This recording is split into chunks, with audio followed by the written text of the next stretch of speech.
Next Thursday is Bell Let's Talk Day, where we put the spotlight on mental health and highlight the importance of talking about it, of removing the stigma. So, how can you talk about mental health with your children? Well, it can be as easy as picking up a book. This morning, we are checking in with a champion of children's literature for a look at kids' books that address mental health. Vikki Vansickle is ready and waiting to release her inner bookworm this morning. Good morning to you, Vikki. Good morning, Ben. Happy Friday.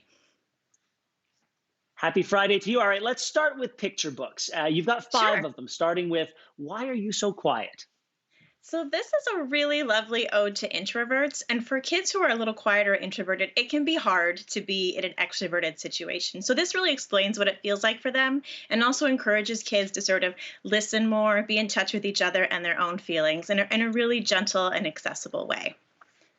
Oh, And that's then great. next, this is a very specific issue. So this is Raj's rule for the bathroom at school. And a lot of children and adults do not like to use public bathrooms. And this is a big issue when you go to a school or somewhere you don't know. And this really addresses it very lightly. There's a bit of rhyme. The illustrations by Hitamali are so bright and inviting that I think it's a great way to talk about something that people might feel a little bit taboo about. Next, I have one of two mindfulness books, Follow Your Breath. This gives examples on every page about what to do in your everyday life just to sort of calm down, check in with your body, figure out how to smell something, how to do a body scan in ways that kids can sort of really access. And teachers can use this. I think this is a great book. I feel like I learned some tips, so adults can get something out of this as well. So this is Follow Your Breath. That's And great. then another one that talks specifically sort of about mindfulness and anxiety is The Puppy in My Head by Elise Gravel. And what I love about this is everyone knows what a puppy is like, and she describes anxiety as the puppy in your head and how to sort of calm yourself down. And I think that analogy really works for kids. So this is another great one to introduce that concept. Absolutely.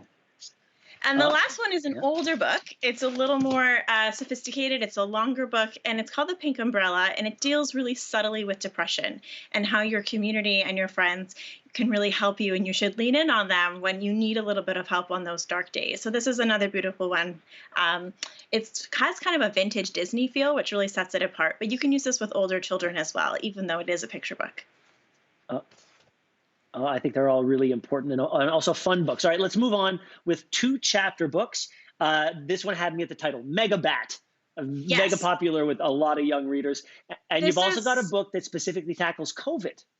I do. So Megabat, let's start with this one. This is a really fun series. And one of the things I like about series that kids already love is when it addresses something like anxiety or nerves, kids can already connect with it because they see a character that they love and relate to dealing with something that they relate to. So I thought Megabat is a Fraidy Bat does a really great job of that. And kids also don't lose any of that funness in the series.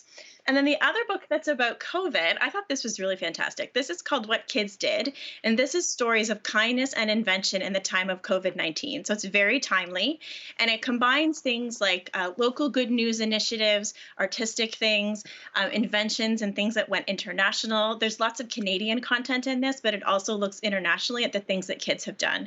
And I think, it's a dark time right now. And this is something that really raised my spirits. I think it will raise other people's spirits and will help kids to realize that they can do something, even a little thing that can help in this time. So a really fantastic resource for all ages, really. Vikki, that sounds great. Let's move on to the middle grade readers. You're featuring an author that we actually had on the show back in June, Wesley King. Yes. So everyone knows Wes King. He's a great Canadian author. And O.C. Daniel, which is his book about Daniel who has obsessive compulsive disorder, was major award winning, beloved by kids. And this is a companion about Sarah. So Sarah is Daniel's best friend, and she has multiple diagnoses. She's trying to figure out how to be normal. What does normal mean in this time? It's a really great book. It's very accessible. It talks a lot about group therapy and how that can help. And I think kids are just going to love this book. And I'm so glad that Wes returned to Daniel and Sarah and their stories. All right, last but not least, in the YA category, you've got two for us. I do. So the first one is nonfiction. This is Heads Up. This is a really great compendium of stories about the people who've changed how we perceive mental health. So it's nonfiction. It had interviews about how people came to believe certain things were taboo. It has tips and techniques for people who are dealing with different kinds of mental illness. It's just an incredible first start. I think every teenager in every classroom should have this in their bookshelf.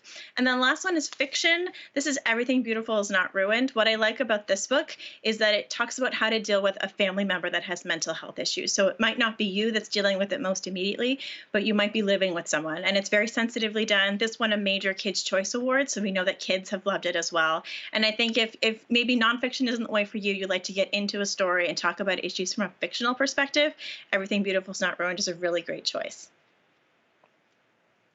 Vikki, thank you so much for those. Before we let you go, though, we want to put you on the spot because you're always celebrating other authors, and we want to celebrate you for a minute because a little bird told me that you actually have a new book coming out next month. What's it called? What's it about? So it's called Anonymous, and I sort of refer to this as my Mouse Banksy book. And it's about an artist, a mouse artist, who leaves street art in the city for the animals. I'm really excited about the artist did an amazing job. I've been spending a lot of time walking around my own neighborhood during the pandemic and sort of seeing all the different little things that people have done and the artistic things they've done has really sort of helped me get through it. And I had written this book before the pandemic, but it really seems timely. And so I've been really excited about it, and I can't wait for it to be out in stores. We are so happy for you, and thank you for sharing the story of Anonymous as well as all these other really important books that parents should pick up for their kids. We appreciate it. Thanks so much, Vikki. My pleasure. Have a nice weekend. Thanks for watching. If you like this, be sure to subscribe here. And you can check out more Your Morning videos right here.